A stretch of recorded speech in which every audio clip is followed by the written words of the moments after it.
Zeg, wat denkt je, mannen? 5 euro inzet per man?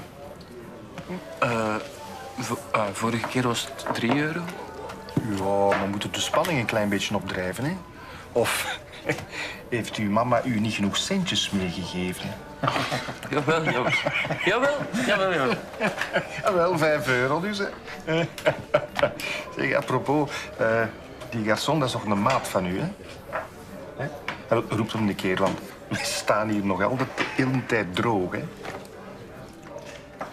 Niko.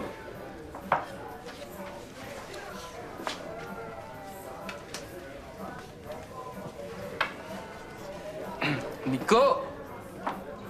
Zijn jij doof of moedwillig? Oh nee, ik bedien alleen de tafel, zit dat voor kippen spelen, hè, Jan? Koppigaard, zal ik het doen, hè? Heren, hetzelfde?